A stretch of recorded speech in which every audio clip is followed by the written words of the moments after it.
So let's quickly understand this women reservation in bill in next 6 point.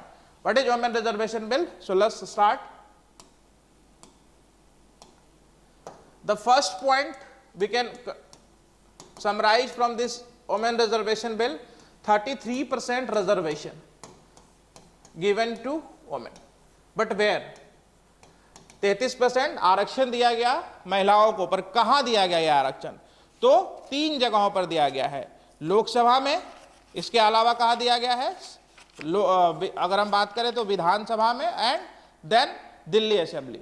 So 3 places this आरक्षण is given, in Lok Sabha, LS parliament election, then in state election, and then in Delhi election. So Delhi assembly, it will also have this you can say 33% women reservation. Okay, so Delhi election, so all these 3. If we talk about particular, अगर हम parliament election में कौन से article के तहत, तो 330A इसमें amendment होगा. Then state election 332A. If we talk about Delhi election, it is 239A. So all these 3 articles of constitution will be amended for this provision of 33% reservation for women. So this was important point 1, 33% reservation for women in state assembly, in Lok Sabha, and in Delhi election as well. If you to be pinpointed, I have shared you the articles also. Okay, next point. The question is effective. कब से effective होगा? हर कोई सवाल पूछ रहा है कि अगले 24 में हो जाएगा क्या, या फिर बाद में होगा. तो इसकी अगर हम इफेक्टिविटी की बात करें तो it depends on delimitation. Okay, तो अभी ये इफेक्टिव नहीं होगा, it will not be effective. Point 2 क्या है? It will not be effective in 2024. अभी ये इफेक्टिव नहीं होगा. 2040 के इलेक्शन में ये इफेक्टिव नहीं होगा, नॉट इफेक्टिव. यानी कि 2024 का जो चुनाव होगा उसमें जो ओल्ड मेथड्स था, जो कि आरक्षण नहीं मिल रहे थे, उसी तरीके से होगा. Now the point is we are talking about delimitation. ये है क्या? In Hindi we call it as a parisiman ayog. इसको हम परिसीमन आयोग बोलते हैं. बट ये है क्या? होता क्या है, 1 person 1 वोट के वैल्यूज को रखने के लिए कई बार जब पॉपुलेशन इंक्रीज हो जाता है, या कास्ट सेंसस या कई सारे सेंसस जब बदल जाते हैं, देन दिस डिलिमिटेशन आयोग, ये जो परिसीमन कमेटी होती है, they start reorganising the boundary of a state. Suppose if a district have a population, और इफ अ डिस्ट्रिक्ट और constituency have a population of 10 lakh, अगर किसी एक कंस्टिट्यूएंसी का पॉपुलेशन 10 लाख है और यहां से एक एमपी चुन के आ रहा है, दूसरा कंस्टिट्यूएंसी जिसका पॉपुलेशन 20 लाख है और वहां से भी एक ही एमपी चुन के आ रहा है, तो it's wrong. Okay, so what delimitation will do? Some areas of this constituency will shift to the area B, or you can, if we call it area A of 10 lakh and area B is 20 lakh, so some population from this 20 lakh will be shifted to area A, and in this way delimitations ensure that every constituency has equal population, कि सारे constituency में जो है वो equal population हो. जब चुनाव हो तो सभी constituency में लगभग equal population. इतना तो नहीं किया जा सकता ना, क्योंकि population हमेशा बढ़ रहा है और किसी को नहीं पता किस constituency में का एक population बढ़ जाए, तो इतना भी नहीं किया जा सकता. but they ensure equality. so इसीलिए कहा जा रहा है. now what is the point कि अगर 2024 में नहीं implement होगा point 2 जो हम बता रहे थे अभी, तो कब होगा? तो see there is a 3 process. First process is census. पहले हमें पता तो चले कि पॉपुलेशन का क्राइटेरिया है क्या, कितना पॉपुलेशन है, तब तो हम डिलिमिटेशन करेंगे. तो पहला प्रोसेस है सेंसस. तो जो सेंसस एक्सपेक्टेड है वो आफ्टर 2024 इलेक्शंस के बाद है. अभी कोई सेंसस नहीं है. आफ्टर 2024 इलेक्शंस के बाद सेंसस एक्सपेक्टेड है. Once this census is done, then this committee will be set up. ये कमिटी इसके बाद जो परिसीमन कमेटी है वो सेटअप होगी. And then finally it will, like abhi in Jammu and Kashmir, this committee is working delimitation. In one state only it is taking around 1 year. So think of the situation. So it will at least take 2 years or something like that, even if a workforce is increased. अगर बहुत ज़्यादा भी बढ़ा दिया गया तो कम से कम 2 साल तो लेगा. तो अगर ये समझ के रखिए कि 2024 में सेंसस होना शुरू हुआ, 2026 तक सेंसस हुआ, तो कम से कम डिलिमिटेशन अगेन नेक्स्ट 2 years ले सकती है, या 1 year तो मिनिमम ले सकती है. तो 2007 तक एक रिपोर्ट आएगी, 2027 तक, एंड देन जो 2029 में जनरल इलेक्शन होगा, या 2029 के बाद जो भी इलेक्शंस होंगे आइदर इन स्टेट और इन centre, so that will be covered under this women reservation bill. So the point 2 जो हम बात कर रहे थे कि क्या ये immediately होगा, whether we are going to see in 2024 election, no.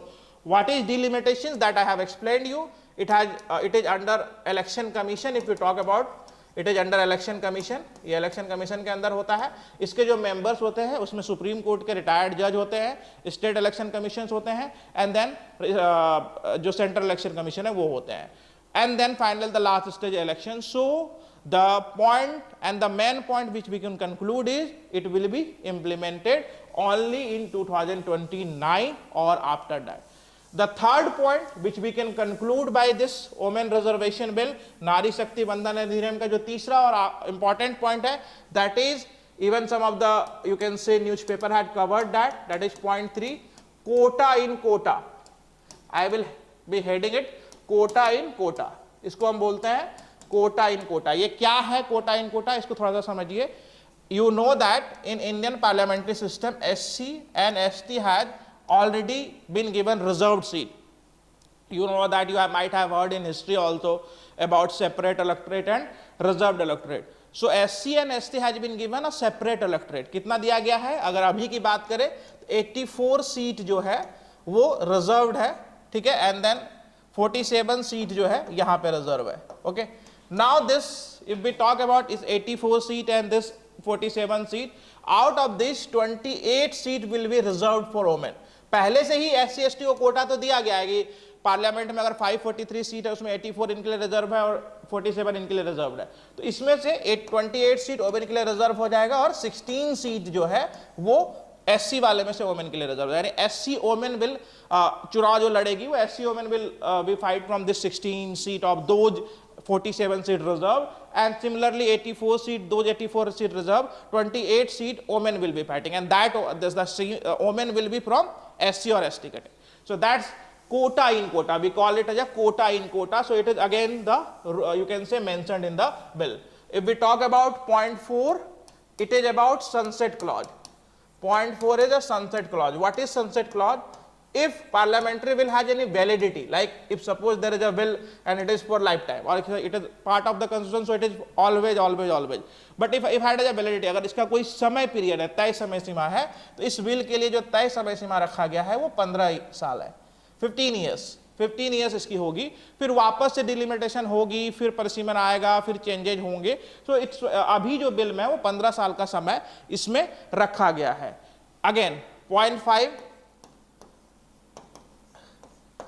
Rajya Sabha और विधान परिषद स्टेट लेजिस्लेचर के में जो है, आपको पता होगा कि in some state there is a bicameral legislature, like Uttar Pradesh, Bihar, Maharashtra, these have a bicameral legislature, तो उनको हम विधान परिषद बोलते हैं. तो राज्यसभा और Vidhan Parishad, state council in English we call it, Vidhan Parishad, इन दो जगहों पर नहीं होगा, इन दो जगहों पर यह रिजर्वेशन नहीं होगा. 33% reservation for women will not be applicable in Rajya Sabha and state council, Vidhan Parishad में ये एप्लीकेबल नहीं होगा. If we talk about point 6, it is not, there is nothing mentioned about OBC, so much cry raised by opposition, you can say.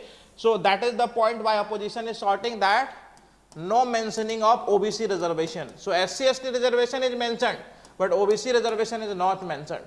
So will there be any seat reserved for OBC women? No. As of now it is not implemented in the bill, or as of now it is not written in the bill. Okay, OBC reservation नहीं है इस bill में, ये चीज आपको याद रखना है. अगर आपने आंकड़े देखे होंगे तो इस बिल के फेवर में अगर हम बात करें तो 400 some bill means vote was in the favor of this bill, I think 415 or something, but 2 vote was against. और ये जो 2 वोट जो अगेंस्ट में पड़े थे ये इसी चीज को लेकर पड़े थे कि ओबीसी को रिजर्वेशन में इंक्लूड नहीं किया गया है. Since OBC is not included in the reservation, उनको इंक्लूड नहीं किया गया है, so that 2 vote was against this reservation, you can say. So OBC was not included, so that's why that 2 vote and that 2 vote was from AIMIM party, that is Asaduddin OBC party की तरफ से ये 2 vote against में किया गया था। तो these are the 7 important point और 6 इंपॉर्टेंट पॉइंट ऑफ नारी शक्ति वंदन अधिनियम, जहां की 33% रिजर्वेशन है, ओबीसी के लिए नहीं है, राज्यसभा में नहीं होगा। इसको लागू करना क्यों था? It is need of the hour. कई सालों से इसकी मांग थी, ऐसा होना चाहिए। Women empowerment, even pre-independence also, so many leaders talked about women reservation. Even Constituent Assembly talked about women reservation. Why Constituent Assembly talk about? There are some person in Constituent Assembly, they said that if we put women reservation, it will hamper chances of women to come into general segment. मतलब अगर हम women reservation दे देंगे तो फिर वो general elections की तरह नहीं लड़ पाएंगी, और इसीलिए उस समय इसका विरोध भी हो गया था। तो कंस्टिट्यूएंट असेंबली में भी इसकी बातें उठी थी। Then if we talk about the history, इसको 1996 में सबसे पहले देवगौड़ा गवर्नमेंट के द्वारा लाया गया था। एचडी देवगौड़ा का उस समय सरकार था केंद्र में, and they tried to pass this bill, but this bill got elapse, you can say, नहीं पास हो सका, इनकी कोशिश नाकाम रही। Then in 1998 1999 Atal Bihari government, Atal Bihari Vajpayee government, then also this bill has no any forward or something like that, again बातचीत रह गई, खत्म हो गई। Then in 2004, UPA government tried to present the bill. Again, opposed by some of this coalition, this bill have no any meaning और नहीं pass हो सका, आप ऐसा कर सकते हैं। 2008 में इसको पहली बार राज्यसभा से पास किया गया। 2008 in 196 versus 2 vote or 1 vote was against at that time also. So it was passed in Rajya Sabha. But again that bill could not be passed from the Lok Sabha in 2008 as well. Finally, now this bill has been passed, although it will be effective, और ये effective होने में थोड़ा समय लगेगा, but it was the need of hour. अगर हम UPSC mains के पर्सपेक्टिव से सोचेंगे why it was the need of the hour, women, एक सर्वे है यूएन एजेंसी का, women are less corrupt than men। जो भी मेल स्टूडेंट सुन रहे हैं उनके लिए थोड़ा सोचने वाली बात है, तो लेस करप्ट देन मेल, ठीक है। तो एक चीज ये है। देन दे, जो वोमेन होती हैं, जो महिलाएं होती हैं, they look less for political अपॉर्चुनिटिज्म। ये क्या होता है? आज बीजेपी में है, कल कांग्रेस में चला गया, जहां से उसको फायदा हो रहा है, ठीक है। तो अपॉर्चुनिटी को जो है महिलाएं इतनी नहीं देखती हैं, they are more trustworthy, we can say. It is survey of UN agency, even UN agency has done survey जहां पे कि महिलाएं सांसद या विधायक थी, और जहां पे पुरुष सांसद या विधायक थे, उन एरियाज में सर्वे किया गया, और ऐसा देखा गया कि महिलाओं के इलाकों में 1.8% ज्यादा इकोनॉमिक ग्रोथ हुआ है। तो दिस ऑल्सो शोज दैट कि women constituency has more economic growth, whether it is a capability of women or better decision taking or less corruptions. So all these shows that we need, even some are raising demand that it should be 50%, but anyhow let it be celebrate at a 33% as of now, but if there is a trial of 33%, in time to come it will be 50% as well. So ये समय की मांग भी है और जरूरत भी, हम कह सकते हैं इसको, ये जरूरत भी आपको दिखाई देता है। तो ये वोमेन रिजर्वेशन बिल है। इन state it is again state of affair, you can से। अगर मैं आपको ये वाला, अगर if you can see on the screen, तो ये जो ये सेक्शंस है less than 10%, I am just circling that sections for you, कि इतने सारे ऐसे स्टेट हैं जहां की अभी भी वोमेन रिप्रेजेंटेशन 10% से कम है। We call Delhi as educated, Delhi has educated chief minister. Why I am talking about Delhi? Because I am living in Delhi, and even in that cabinet recently a women is included. Atisi Marlina was just recently included. Earlier she was not the part of cabinet. So cabinet में part नहीं है. Even Delhi do not have more than, you can say, 20 or 30% women as a legislature and all. कई सारे state है जहाँ की 10 से 12% है, but if you see the segment less than 10% women representation in a state, it is less than 10%. If we talk about India, India world के सामने कहाँ खड़ा होता है? तो अगर हम 193 कंट्रीज में बात करें, इंडिया का रैंक जो है वोमेन रिप्रेजेंटेशन को लेके 153 नंबर्स पे है। So again I said state of affair.